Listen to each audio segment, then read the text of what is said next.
Okay, ladies and gentlemen, I have started the recording for today. So can I have your eyes up on the board and your conversations to stop there? Thanks, guys. So, today what we will be doing is looking at quadratic functions. So last lesson I believe we were looking at just functions in general and function notation. What we're going to be doing today is quadratic functions. Now, hopefully you remember this from year 10, unfortunately, and if you do remember it, you would hopefully remember that that is a quadratic equation because it has a squared in it. The full version of the formula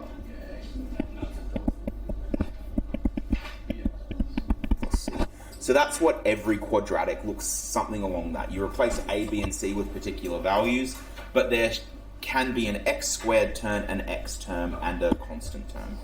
And that'll be every quadratic ever. So a parabola is if you plot a quadratic function, the parabola is what we name the graph. So I'm probably going to use the terms parabola and quadratic interchangeably, but the word parabola refers specifically to the shape of the graph. We say that's a parabolic curve or a parabola. Okay, it's very structurally sound. So in building things like bridges, a parabolic dish is what most of our like big satellite communicator things are made of. They're in the shape of a parabola. A lot of people think it's like a circular shape, but it's not. It's a lot. It's like a very flat parabola.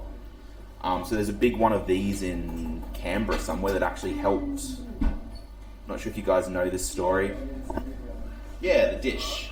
But basically, because the way the Earth is, when they were doing the moon landing in 1969, all of America's like satellite dishes at certain times of the day were facing away from the moon, so they couldn't get information to the astronauts on Apollo 9. Is that the moon landing one?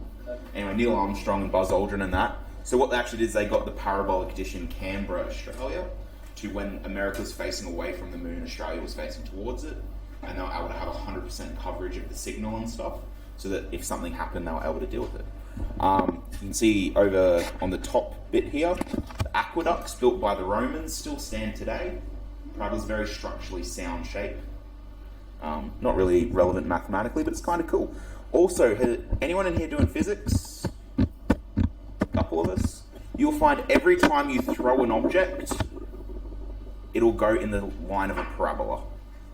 So if you throw something up, it'll keep going up till it reaches a turning point, and it'll go down at a commensurate rate. Yeah. So, sorry?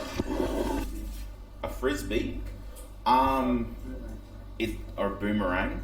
If you looked at it in terms of just its height over time, it would be parabolic.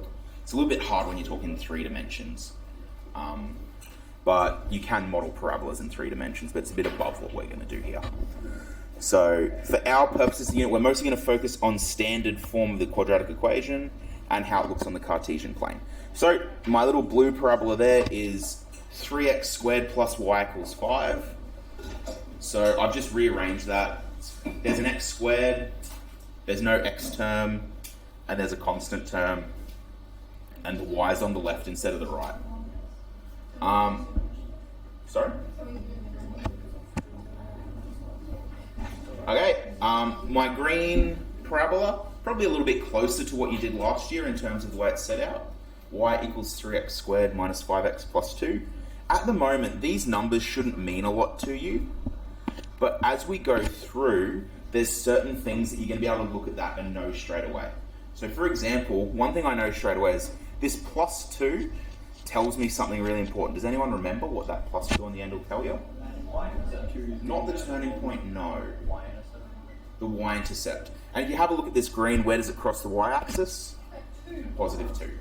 So whatever that constant is going to tell us what the intercept of the y-axis is. And it's the same on the green one. It has a constant term of 5. It crosses at 5. We're going to look into how to then look at the turning point, how to find the x-intercepts as well, just from those numbers. So we have a bit on our plates. So the general rule, the most common way to represent quadratic is with that rule before, y equals ax squared plus bx plus c. Super important. Now, I know a lot of you probably already know this, but I am going to hammer home this point. I'm going to talk to you a lot in this unit particularly about the general form of equations. The general form of a quadratic is this. You can rearrange it however you want, but this is the stock standard tried and true.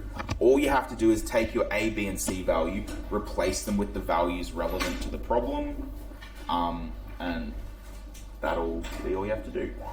But we're going to look at another form as well, which is the turning point form.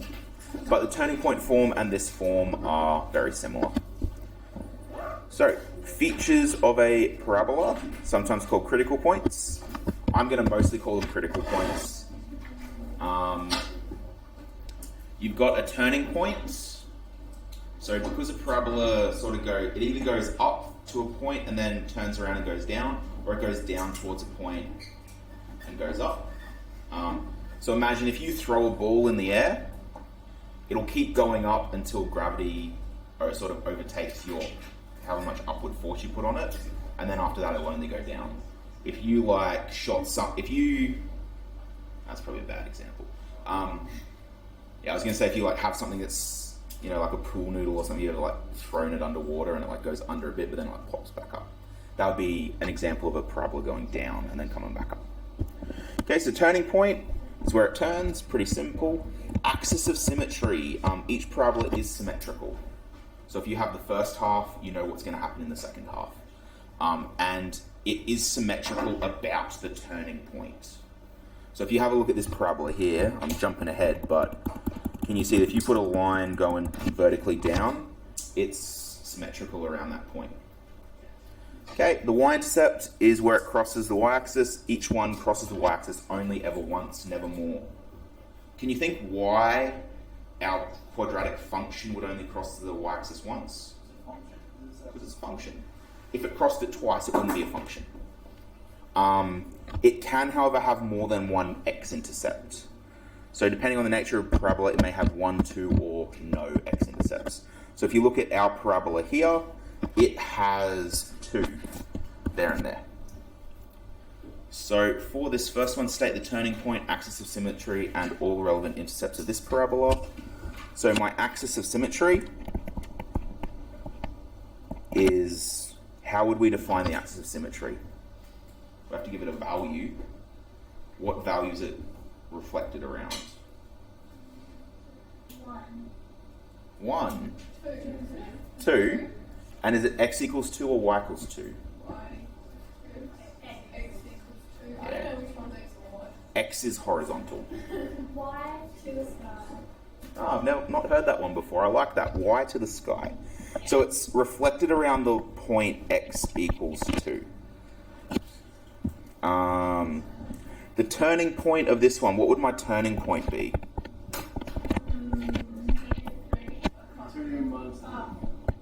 Yeah, we always give our x value first. So it would be 2 comma negative 3. X value of 2, y value of negative 3. The intercepts has x intercepts at x equals 1 and 3. We don't normally give a coordinate for the intercepts just because it's given that y is at 0 for the x is at 0 for the y's. So what was it on the axis of symmetry again? So that's if you take a line through the turning point, it's like you hold up a mirror. So if I put a mirror along that line, I could look into that and it'll be the exact same thing. Because it feels like a mirror. X equals 2. Yeah, so for this one, our line is x equals 2, and either side of that is just a reflection of the other side. Righto. So, and we don't have enough information on that graph to tell you what the y-intercept is because I've cut it off too low. So we don't know about that one. So for this one, what's our important information? Y-intercept of what?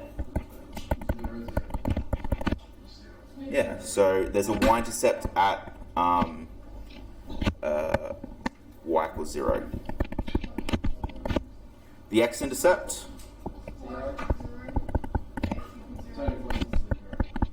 Yep, the turning point. This is a very fun one, isn't it? The axis of symmetry is, yeah, y equals 0. Sorry, x equals 0.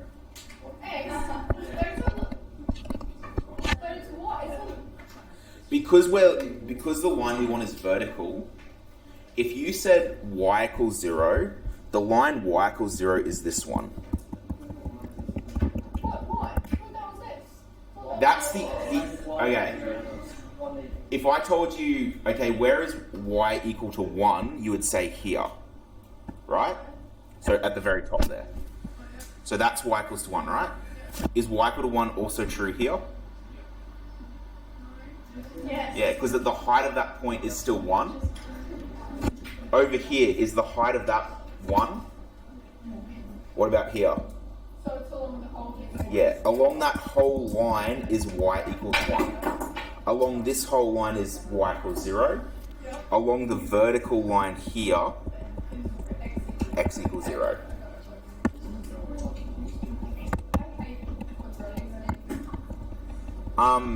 This stuff, I will tell you guys, it's all about practice.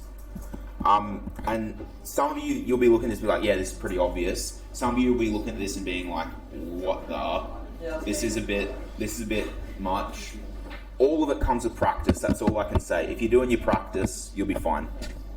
Okay, next one. What's our y-intercept? Y equals 3. X-intercept? Nothing. It doesn't. And not all parabolas cross the x-axis, and that's alright. Our turning point? Negative 2, 1, that is correct. Yep.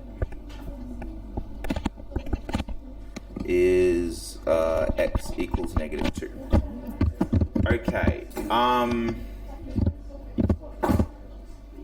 I have put some practice problems down here. Now these problems, not necessarily what we just did. They're not finding the axis or the intercepts from the graph. These questions here are all about just getting you used to working with quadratics. So I think they're mostly like, I'll give you a function like, let's say, x minus 10 squared, and I'm saying expand that into quadratic form. Well,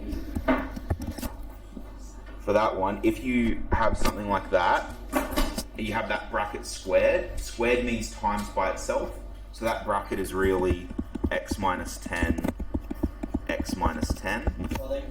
Then you just expand out those brackets, which would get you x squared minus 20x plus 100. Would you guys like to practice this now, or would you like to move on to the next thing? So guys, these hands up, who'd like to have a practice at the getting used to quadratic stuff? I think that's a majority, guys. So we'll have I don't expect you to do all of 4, 6, and 7, but do a couple from each. And just so we're back in the right frame of mind, I'm happy to do a couple on the board as well if you're a bit stuck. So can we grab our textbooks, have a go at those?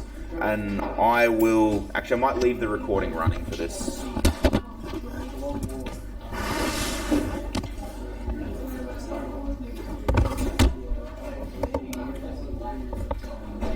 I'll tell you what, guys, I might put 15 minutes on the clock because I do want to get through a bit today.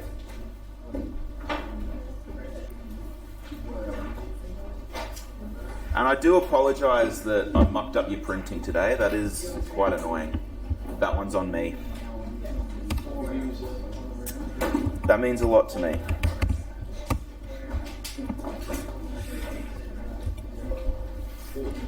Okay, and while you guys do that, I'm going to do your roll.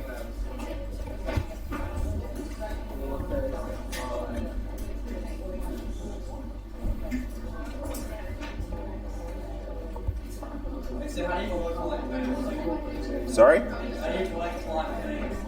So if you have two things that both have an x, you can add them together. So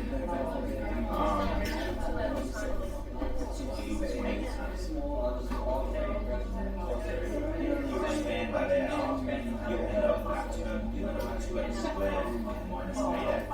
And then 2x squared minus 8x minus 3x. So minus 8x minus 3x. Yeah. And then once you have that,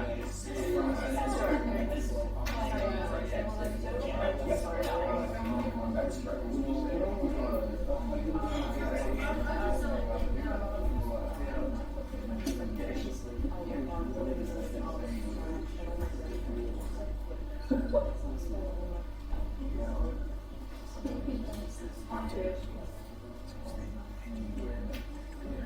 So we do have a full house today. Excellent. I'll be with you in just a second, Luca.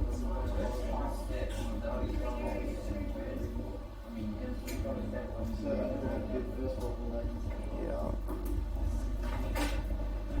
Is that the 2x times x minus 2 minus 3x?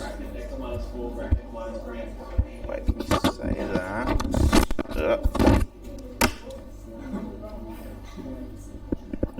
4a. So it's 2x.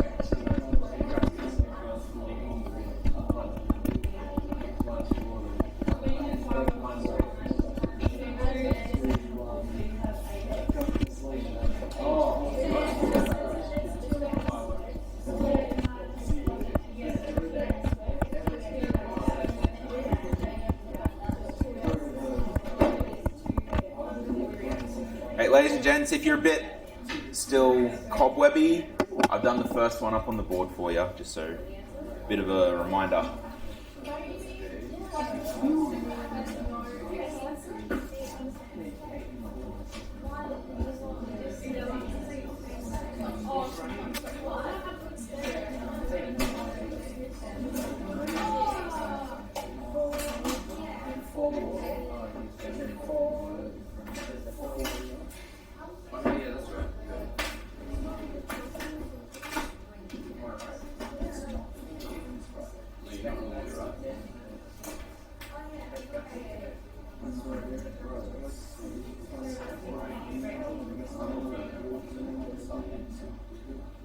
Sorry, I'm just trying to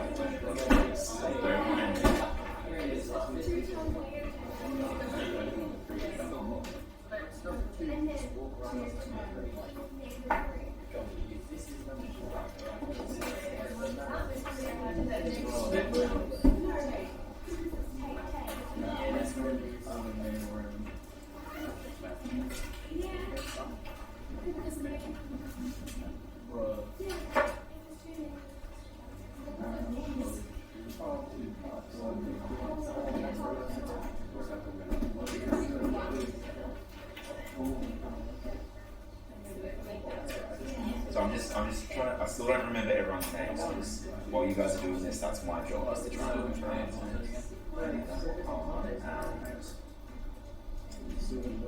I'm looking at something unrelated on this.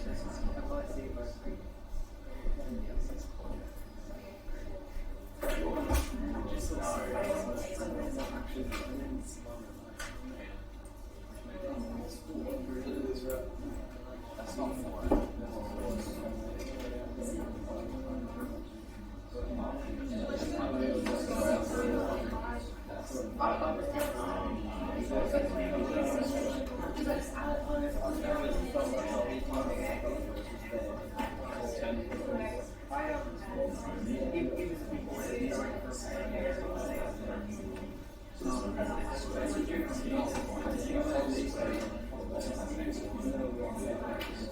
So you should end up getting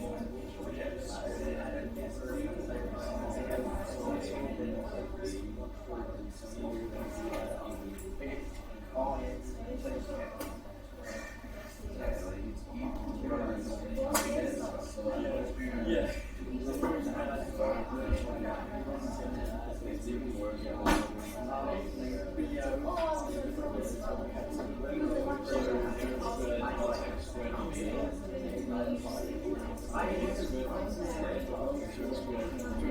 Yes.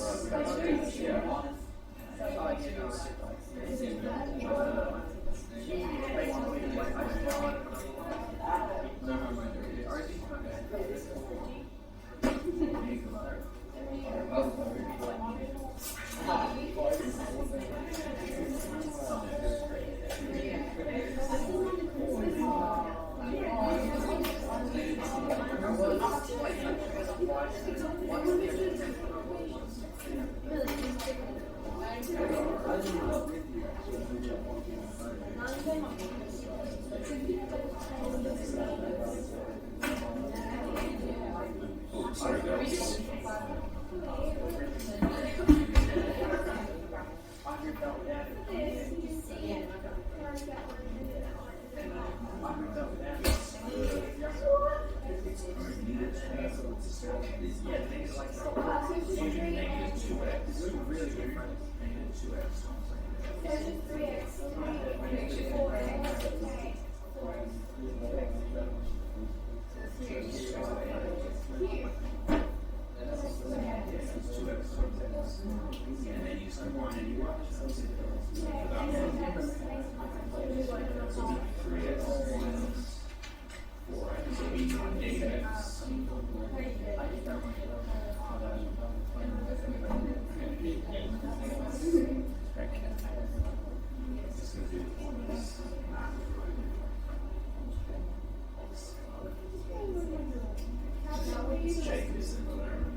You said his first name then.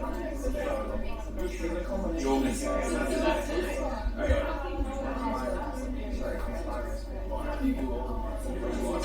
I was going to say that's not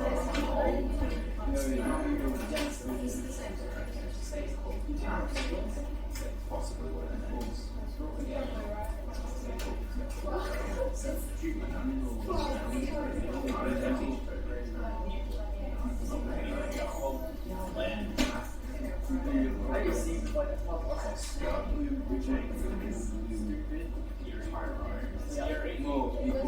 Also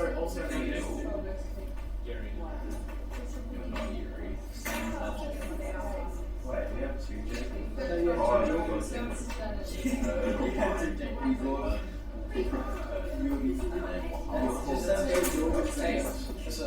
that's Jacob. It's no.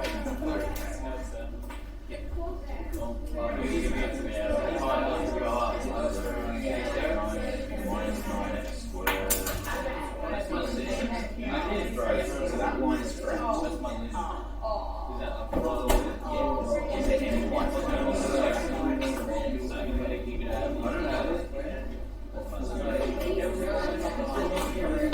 Ladies and gents, I'll just draw your attention. I've seen a couple of people make the same little mistake. So I'll just remind you, if you have something like this, y equals, I don't know, 5x squared minus 10x plus 3x squared plus 8x minus 10, something like that, the only things you can put together are like terms. So for us, for like terms, what we mean is things with the same variable. What is the variable of this first term here, 5x squared? What's the variable? X squared. So it can only go together with other x squared terms. It can't go together with normal x terms. So it can only go together with 3x squared. So that would put, those two would combine 5x squared plus 3x squared, 8x squared. And then your x terms have to go together because they're like terms. So that would be negative 10x plus 8x would be negative 2x. And then negative 10, there's no other constant, so that would just be minus 10. So please, please, please make sure you're not like just adding all of those things together because they have different coefficients. You have to treat them separate.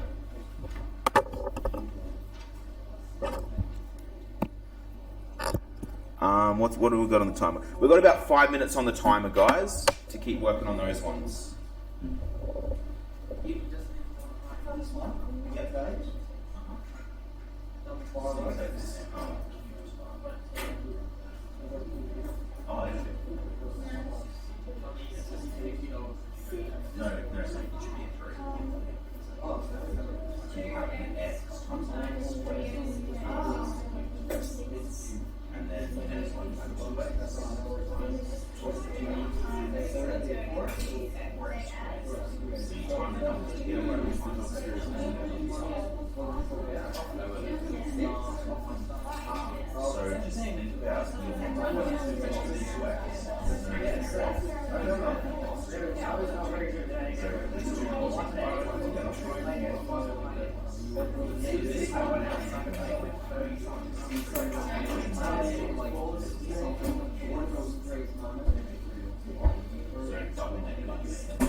It basically the way it works, if you have two different signs, it's a negative, two the same.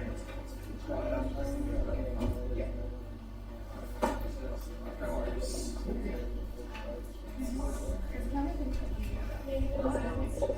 Not my pointy stick.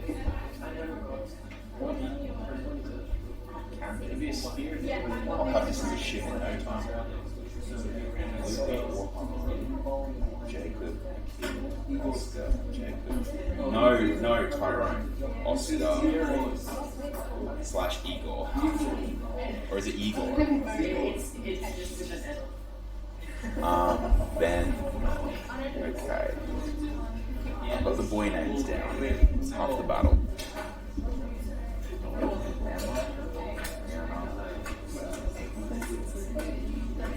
Haley. Sophie.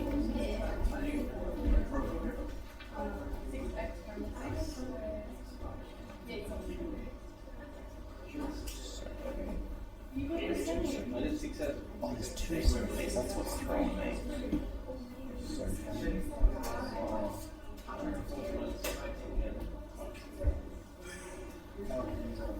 Yeah. Okay, 2 more minutes on that, guys. Which ones are we doing? 4, 5, and 6, I think.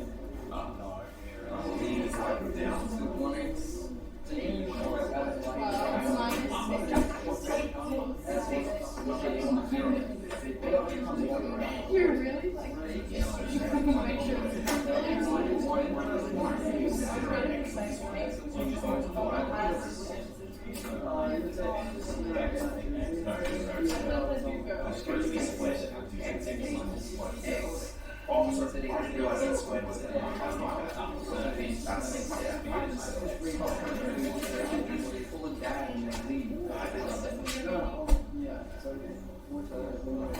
So then you just got to find the right people. So P, Q, scale together. And the squares scale together.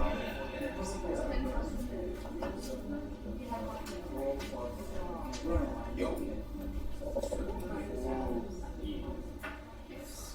3x minus 3x is another term. Think of it like 3x. Well, it is what it is. That this. There's still some unpacking to do. But this, that's time.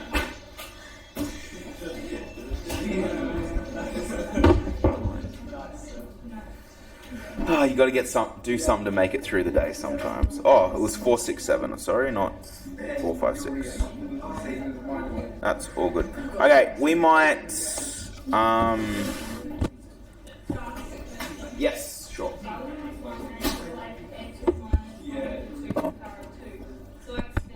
Oh, whoops. Sorry. But can I just solve 1 over 2?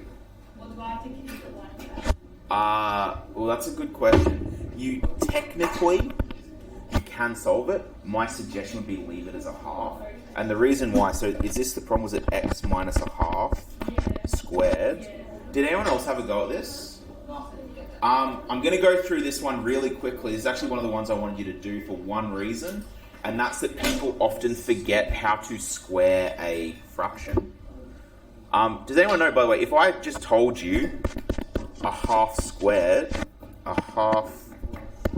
squared, what is the answer to that? 1? Nope. A quarter. The reason why is a half squared is 1/2 times 1/2. When you multiply fractions, you multiply the tops, multiply the bottoms. 1/4. So, if you're ever asked to do something like that to a fraction, you can actually express it like this. 1 squared over 2 squared. So for example, if I gave you something really annoying like 3a over 6, I won't give you 6, 7 squared, what would the answer to that be? 3a squared. Close. Who thinks that the top would be 3a squared? Dunno. If we square that top, what do we get? 9a squared. You've got to square the 3 as well. Over 7 squared, which is 49. So yeah, so that's the reason I wanted you to do that question, just to get used to squaring fractions. So the one at the top, we just write it as x equals 1 squared over 2 squared. You mean the y equals x minus a half squared? I haven't actually gone through the answer to that yet.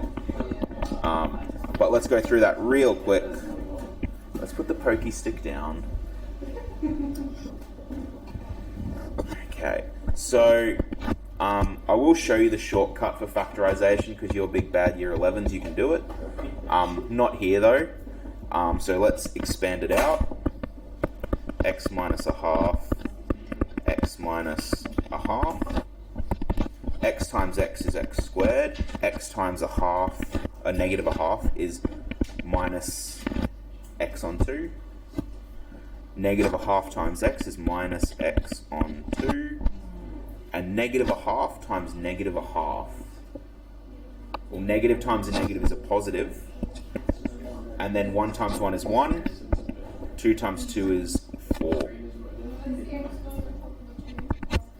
What's x times a half? Half x, or x divided by 2.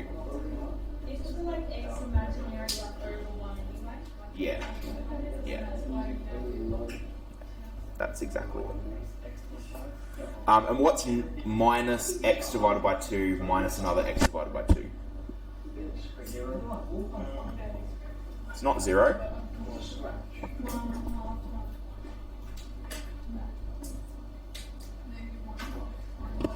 Well, positive 1/4, yeah. So if I had x divided by 2, Is it like positive x you're multiplying. It's just, all I'm doing is collecting like terms. So you're starting at negative x divided by 2. Okay, well, if you're ever stuck on a problem, and I can see that the gears just aren't working at the moment. If you're ever stuck on a problem like this, make x a number. Let's make x 10. What's negative 10 divided by 2? Okay, so that means the next one will be 5 as well. What's 5 minus 5? Negative 5 minus 5. Negative 10. And that's what we started with, wasn't it? So negative x over 2 minus x over 2 is just negative x.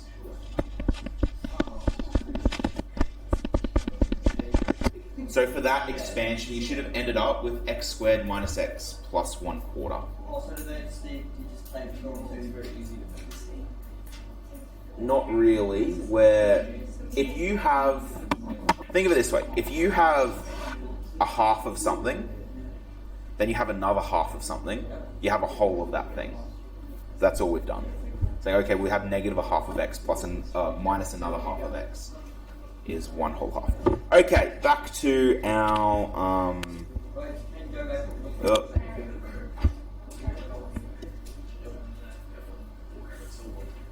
okay. While you do that, I'm pretty sure I've got the boys' names down pat, because we have Matt, Ben, Oscar, Jacob, Luca, Wahan, Jacob, McKeel, and Tyrone / Igor. Okay. I'm getting there with the girls. I'll almost have your names done. Because we have Emma, Rhiannon, Kaylee, Nolina, Sophie, Chloe, Casey, and I'm lost again. Okay, we'll get there. Okay. So, ladies and gents, just wait for attention back up the front. We're back to our learning. So, when reading critical points off a graph, or while reading them off the graph is simple. So what we were doing before, there's no great amount of thinking that goes into that, is there? We can just look at it and be like, oh, that's it. You're not always going to get that graph. Most of the time, you're going to get a rule in the form of y equals ax squared plus bx plus c, with a, b, and c given as your numbers. So, we're going to look at how to mathematically find these turning points. The easiest way, or the easiest one, is always the y-intercept. Because the graph intercepts the y-axis at what x value? 0. So all you got to do is sub 0 into your rule, and it'll tell you what your y-intercept is. So you can substitute in x equals 0 to find the y-intercept. That's... Yes, I'm working on the OneNote right now. So literally this will all be there, and the recording will be next to it as well. So find the y-intercept of the following functions, and then match the quadratic formula to the correct parabola. Down the bottom I have some graphs, but we'll do that in a bit. Okay, first one, we want to find the y-intercept. What do we do? Make x 0. Y equals negative 2 times 0 squared. Yep. So 0 squared is 0. Negative 2 times 0 is 0. So the y-intercept of that function is 0. The y-int equals 0.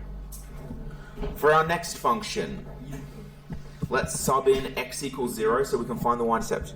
3 times 0 squared is going to be what? 0. Minus 12 times 0 is going to be what? Plus 9. 9. So my y-int will be 9.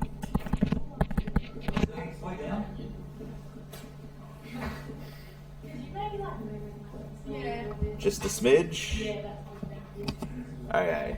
Last one. Y equals x squared over 2. So we're subbing in x equals 0. So it'll be 0 squared over 2 plus 2 times 0 plus 3. So our y-intercept will be 3.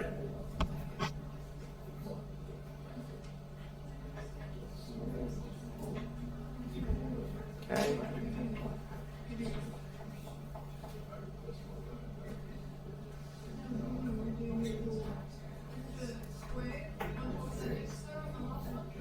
Yes. Yep. So 0 squared over 2 plus 2 times 0 plus 3.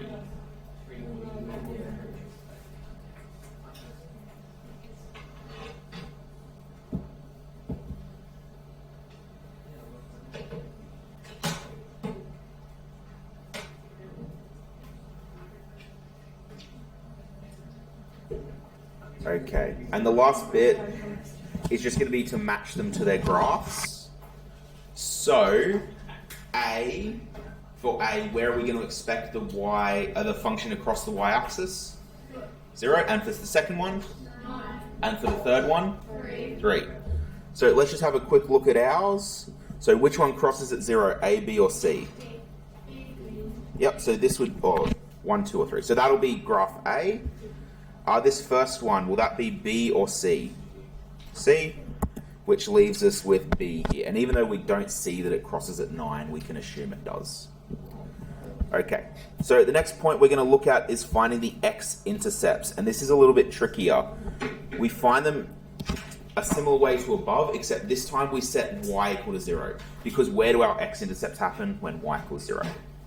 Okay, so that's really important. We set y equals to 0.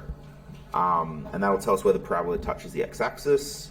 They can be difficult to solve, so we will use technology as well. I think the next section is showing you how to do it on your calculator, but obviously we'll come back to that once you all have your calculators. So I'm just going to zoom past that. But not too far, so it loads. There we go. So, without using tech, there are two main ways of finding it. The first is by factorization, and the second is the quadratic formula. Now, the quadratic formula is a pain, but it'll work every time. Factorization is easier, but it doesn't always work. So my suggestion is always try and factorize. If it doesn't work, use quadratic formula. We're going to look at factorization first, though. So this method utilizes the properties of double bracket expansion. Sounds complicated. You've done it the last 2 or 3 years in maths. Basically, what you're going to do is find what we call the linear factors or the root factors. We mostly use this for monic quadratics. So that's if your function looks like this, y equals x squared plus 8x plus 12. So that function there, it's called monic because the number in front of the x squared is 1. So monic. Though that's when it's easiest to solve using this. Okay, so, I literally did the example below. That's embarrassing. Okay, for this one, I'm just going to give you a quick recap on what factorization is, actually. Do you guys remember back in, like, probably starting year 9, you would have seen a problem like this. Y equals x plus 5 squared. I always said expand that.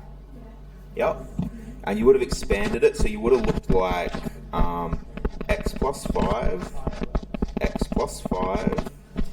equals x squared plus 5x plus 5x plus 25, which is x squared plus 10x plus 25.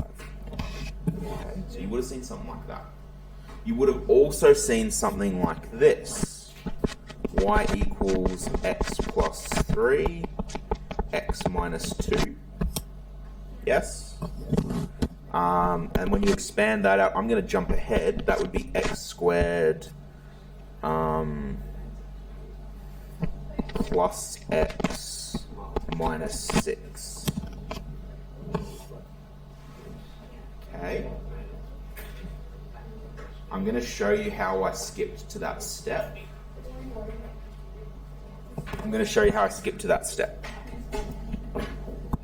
If I gave you this,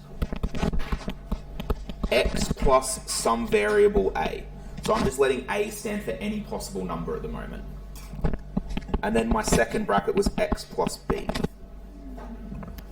Now I just want to draw your attention to one thing here. Inside each bracket, if you had to plot that, that would be a linear line. That would be a straight line. Okay?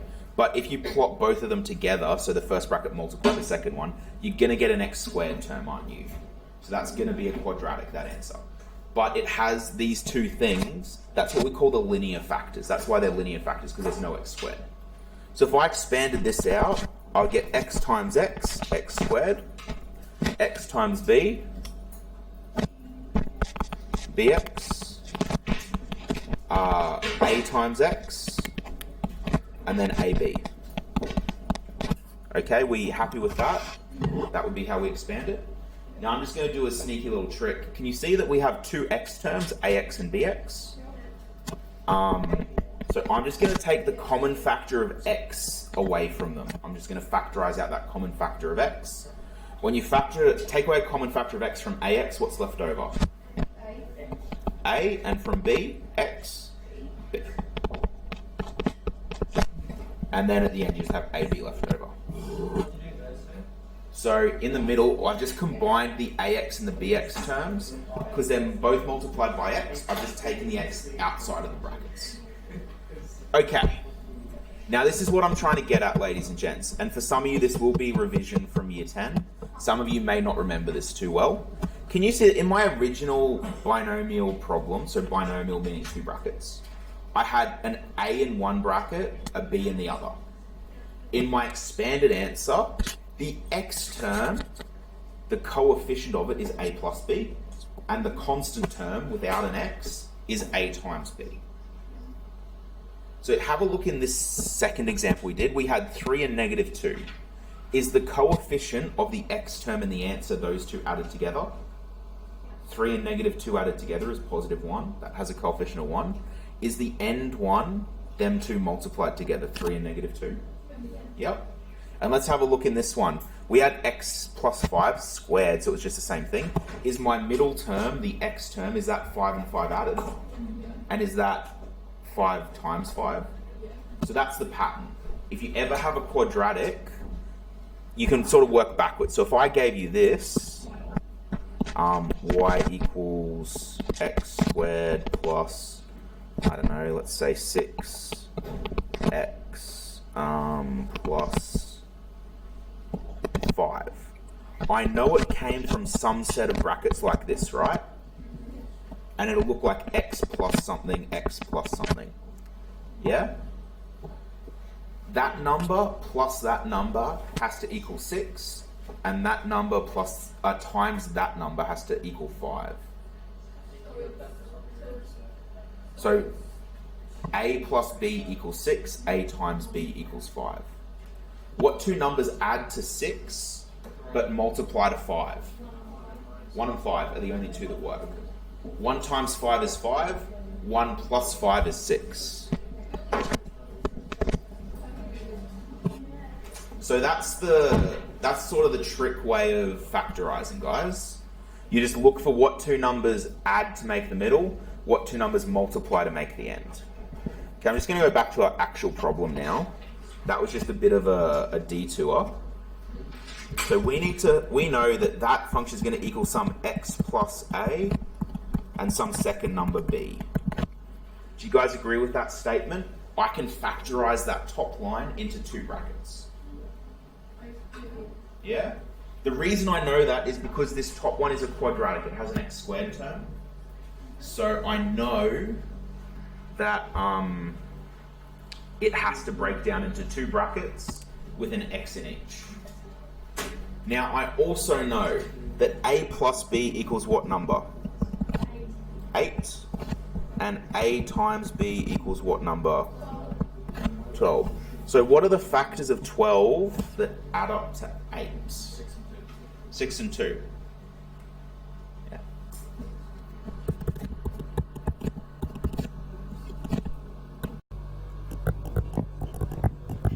Okay, so we now have our two linear factors. Now, you may be sitting there and thinking, but Mr. Parker, aren't we supposed to be finding the x-intercepts? And yes, we are. But remember, the whole point of finding the x-intercepts is to say that y equals 0. If I now say to you 0 equals x plus 6, x plus 2, it's actually really easy to solve that.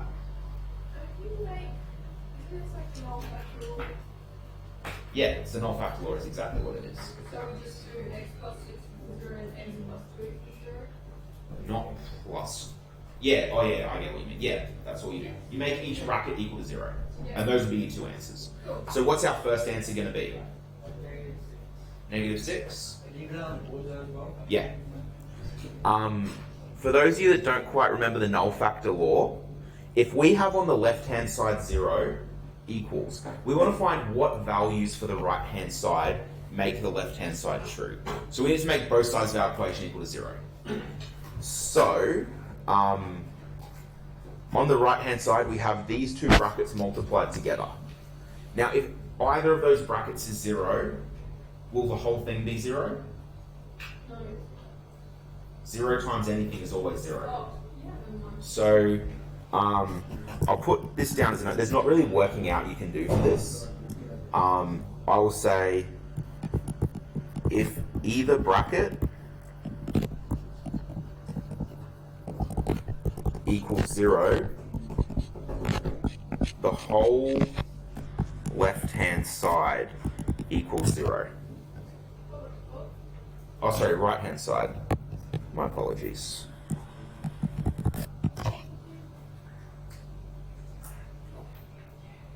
I'll say that again. If either of those brackets is equal to 0, the entire thing will be equal to 0. If my first bracket is equal to 0, it will be 0 times some number. Doesn't matter what the second number is, because 0 times anything is 0. If the right-hand bracket is 0, doesn't matter what's in the left-hand bracket because they're multiplied together. So what number could you substitute in for x to make the first bracket 0? -6. 0 wouldn't work because our first bracket is 0 plus 6. Oh, sorry, x plus 6. So it becomes 0 plus 6 is positive 6. We want it to equal 0? -6. Yeah, negative 6. So all you ever do is you just take the constant term and you make it the opposite. So for this one, we just make it negative 6. I don't get the either bracket and then the whole bracket. If either bracket equals 0, the whole right-hand side equals 0. So I'll show you why. I'll show you why. Test x equals negative 6. We have 0 equals 2, and I'm going to replace x with negative 6. Negative 6 plus 6. Negative 6 plus 2. By the way, we're not going to do this working out every time, just by the way.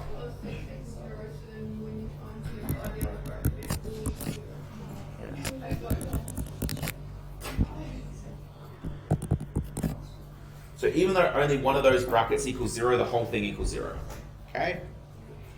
And the same thing will be true for positive 2. Negative 2, sorry. 0 equals negative 2 plus 6. Negative 2 plus 2. Oh my goodness, we're almost out of time.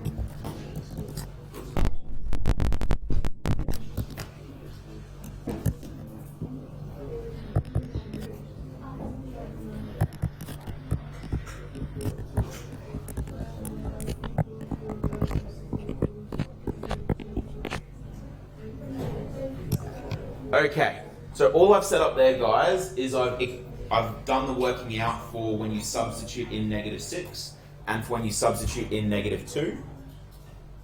And that's given us 0 in both cases. So if we've made the left-hand side equal the right-hand side, we've made a true statement. If the left-hand side doesn't equal the right-hand side, we've made a mistake. So when y equals 0, x can either equal negative 2 or negative 6. Those are your two options. So that means our x-intercepts.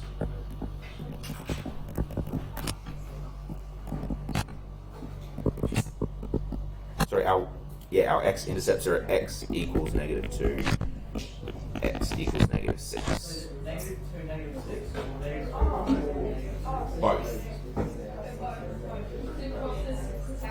Yeah. So it's the big loop.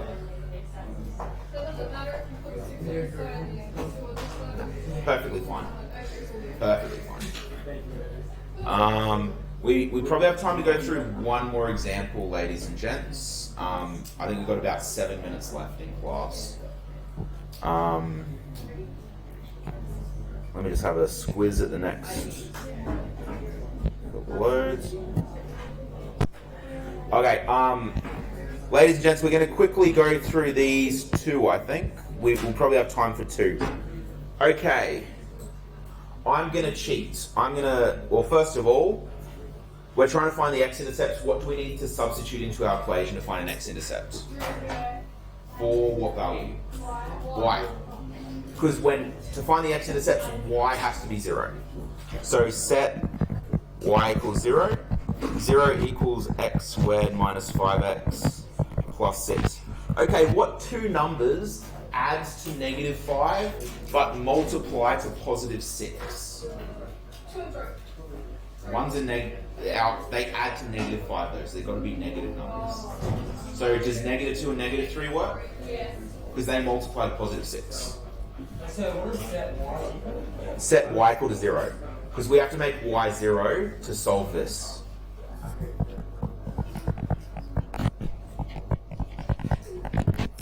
X minus 2, x minus 3 are our factors. Does everyone agree? Yeah. Does anyone think I'm lying to you? No. I do it sometimes, but not this time. Okay? So if 0 is equal to x minus 2 times x minus 3, what does x have to be equal to make that statement true? 0. Okay, let's sub in 0 to our rule. 0 equals 0 minus 2, negative 2. 0 minus 3. Negative 2 minus times negative 3 will be negative 6, positive 6. X has to be positive 2 Or, positive 3. yeah.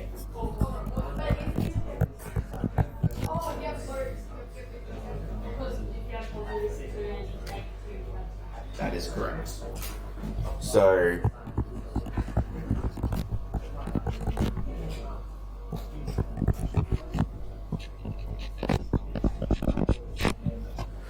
for that particular parabola, we have x-intercepts at x equals 2 and x equals 3. Okay, next one, a little bit trickier.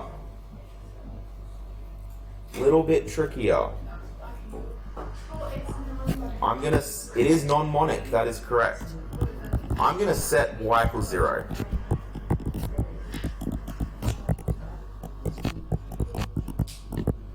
Does anyone have a suggestion? What's the first thing we can do? As we've heard, this is non-monic. It has a number in front of the x squared that is not 1.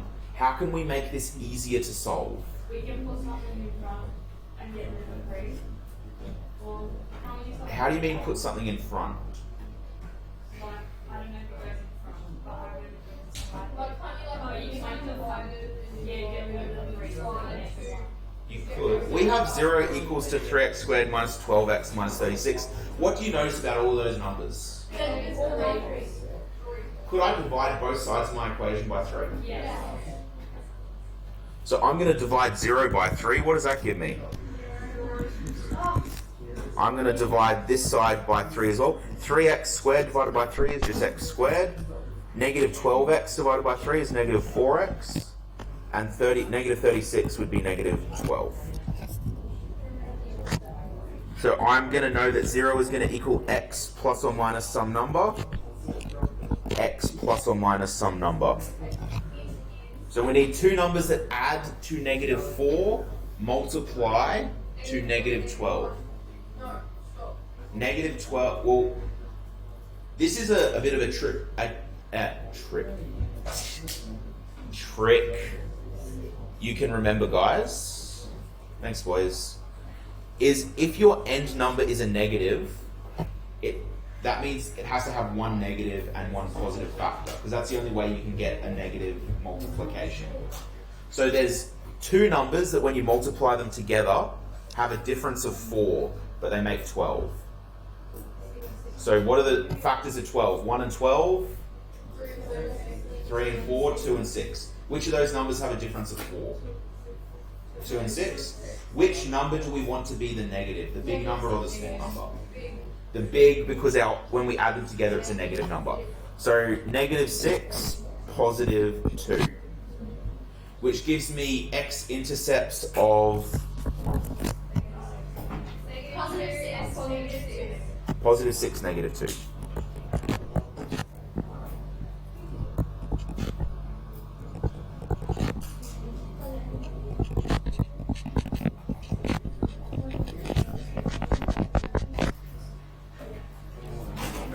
Okay, ladies and gents, I am going to leave you with that final one to have a go at for homework. So have a go at that one for tomorrow. You have y plus 6 equals 2x squared minus 92. You will have to do some rearranging to solve that. Well, then give it your best shot. Well, you need to get y by itself on one side.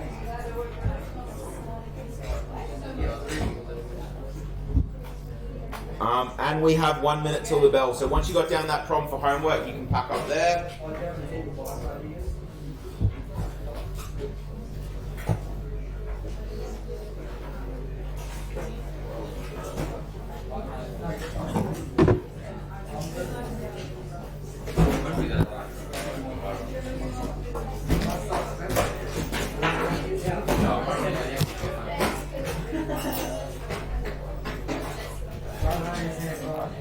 And yeah, thanks very much, ladies and gentlemen. Try and bring back those calculator notes as a priority, because we will start using them. Maybe not Monday's lesson, but definitely next week we'll be starting on calculator work.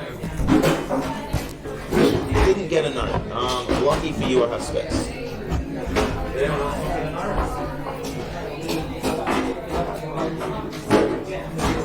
sir. See you later.